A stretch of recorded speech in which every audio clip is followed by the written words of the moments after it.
Est-ce que l'homme pourrait-il réellement se transformer en zombie, comme dans la série The Walking Dead? Et si oui, quelle en serait l'origine? Pour commencer, il est à savoir que la moitié des êtres sur Terre sont des parasites ou des symbiotes vivant aux dépens de leurs hôtes. Mais certaines espèces font vivre à leur corps d'accueil un véritable enfer. C'est pourquoi je pense que si cela devait arriver, ce serait dû à une maladie ou un parasite capable d'influer sur notre cerveau et donc notre corps. Saviez-vous qu'un parasite pour félin est capable de modifier la perception humaine? Il s'appelle Toxoplasma gondii, plus connu sous le nom de toxoplasmose. La toxoplasmose est capable de modifier la connectivité des centres du plaisir et de la peur, en influant sur la production de dopamine de ses hôtes. Ils deviennent moins prudents, plus turbulents, et ils sont attirés par l'odeur de l'urine des félins. Ce parasite affecte généralement les proies de ces derniers, comme les rats, les oiseaux, les singes, mais également les humains. La maladie peut se transmettre en consommant la viande d'un animal infecté ou en consommant un produit souillé par les excréments de ce dernier. Les humains contaminés ont par exemple 2 fois plus de chances d'avoir un accident de circulation. Ils sont plus audacieux et trouvent que l'urine de chat sent bon. Ce qui est bizarre, vous en conviendrez. No, God, please, no! No! Si un parasite pour félin est capable d'influer la production de dopamine de l'homme, se pourrait-il qu'une autre espèce parasitaire nous rende agressifs et cannibales? Eh bien, c'est pas si simple, car la modification comportementale due à des parasites est un phénomène courant au sein du règne animal. Le virus de la rage, par exemple, entraîne un délire profond chez son porteur et l'incite à mordre d'autres victimes afin de se propager. Mais malheureusement, chez l'homme, cette question restera sans réponse, car c'est envisageable, mais aucun parasite connu n'est capable à ce jour de pousser l'homme à de telles extrémités. Néanmoins, rappelez-vous l'histoire du zombie cannibale de Miami en 2012. Un homme sous effet de drogue dure s'est mis à dévorer le visage d'un sans-abri et n'a pu être arrêté qu'en étant abattu par les forces de l'ordre. Bon, si on accepte l'idée qu'un parasite puisse influer notre comportement, est-ce qu'il pourrait également contrôler notre corps ? À cause de la vulnérabilité de nos neurotransmetteurs, tous les êtres humains pourraient en réalité être contrôlés par des petits parasites maléfiques. Et chez les insectes, c'est le cas d'une moisissure très spéciale que l'on nomme cordyceps. Il existe des milliers de variétés de ce champignon, il a la capacité de cibler une espèce en particulier. Il existe des cordyceps pour araignées, pour criquets, pour larves et pour fourmis par exemple. Ce champignon libère des spores qui, une fois sur la bonne espèce, la transforment en zombie. Dans un premier temps, le cordyceps commence à creuser la peau de sa victime jusqu'à atteindre son cerveau. Oui, les insectes et les animaux ont un cerveau, aussi petit soit-il. Et ça ne devrait même pas vous surprendre.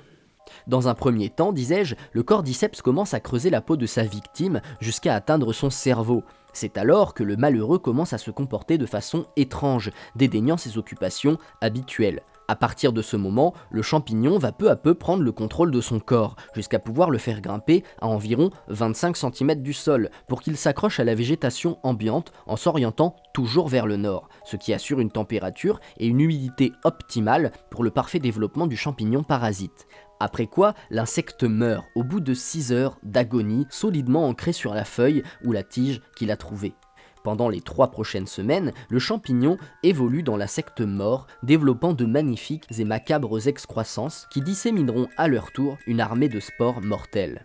Le plus étrange, c'est que le cordyceps n'éradique pas entièrement l'espèce qu'il contamine, il la régule simplement, un peu comme quand trop de bétail se trouve dans un espace réduit. Une maladie foudroyante se charge de réguler la surpopulation, les faibles meurent et les plus forts survivent. C'est du basique.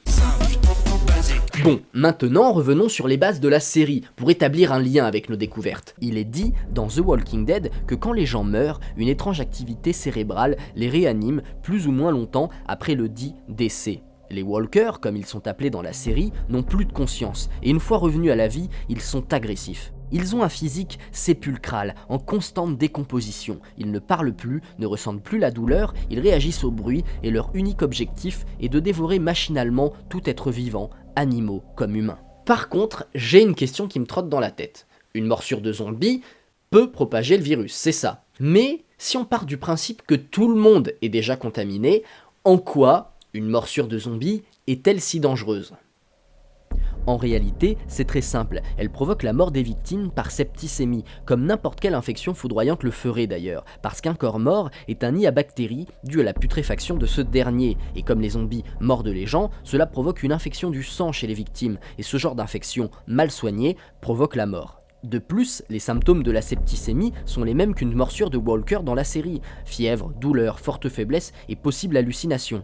Le plus souvent, la septicémie est d'origine bactérienne et elle peut également être provoquée par un virus, par des champignons ou des parasites. Bah ça, c'est parfait, parce que ça colle avec l'idée que ça serait un parasite semblable à la toxoplasmose ou un champignon parasitaire comme le cordyceps. Oui, en effet, et si ce n'est pas soigné correctement, vous mourrez, si vous mourrez, votre virus zombie se réveille, et du coup, vous bouffez vos potes. Mais par contre, qu'est-ce qui justifierait que le corps puisse être contrôlé par un parasite alors qu'il n'y a plus d'afflux sanguin ? Bah ça, je sais pas trop, j'ai quasiment rien trouvé dessus et en général le parasite vit aux dépens de son hôte. Il faudrait en effet un rythme cardiaque, aussi faible soit-il, mais il y a toujours des questions qui restent sans réponse, même si à notre époque, beaucoup d'études et d'expérimentations ont été faites, il y a toujours des parts d'incompréhension et d'inconnu. Du coup, les zombies dans la vie réelle, c'est tout à fait envisageable, car chez les insectes ça existe, mais exactement comme dans la série The Walking Dead, pas sûr. En tout cas, si une épidémie devait se produire comme dans la série, il y a de fortes chances que ce serait à l'origine d'un champignon parasite type cordyceps, qui en libérant un amas de spores affecterait d'autres organismes à sang chaud, sans pour autant les zombifier, les utilisant simplement comme des porteurs sains. Ils véhiculeraient la maladie dans leurs fluides, leur chair et leurs excréments, jusqu'à contaminer l'ensemble de l'humanité, de la même manière que la toxoplasmose se répand pour les félins. Mais ce parasite destiné à l'espèce humaine aurait également la faculté de pouvoir vivre en symbiose avec l'homme de son vivant, n'ayant qu'une influence mineure sur ce dernier, le rendant que moins prudent, plus violent et plus turbulent, ce qui favoriserait les conflits et les guerres entre clans. À la mort de son hôte, le parasite pourrait alors prendre le contrôle de son cerveau et de son corps, transformant le défunt en un terrible monstre. Ces nouveaux êtres seraient alors agressifs, incontrôlables, ne pouvant être stoppés qu'en tuant le parasite qui se trouve dans leur tête. Et tout ça, ça ne serait que la réponse de Mère Nature à la surpopulation humaine, ne cherchant qu'à rétablir l'ordre naturel des choses. Des liens et des sources intéressantes sont disponibles dans la description pour nourrir votre curiosité. Je vous invite à me présenter vos théories dans les commentaires, en démontant la mienne, en la solidifiant, ou même en me faisant découvrir d'autres théories tout aussi intéressantes. Cet épisode avait pour but de vous faire découvrir le monde des parasites terrestres. En aucun cas, il ne se veut être la réponse absolue de toute chose sur l'univers. Voyez-le plus comme un divertissement et une source de découverte. Alors moi je vous dis à bientôt pour un nouvel épisode, la grosse bise, tchou! Like, partage, et si c'est pas déjà fait, abonne-toi.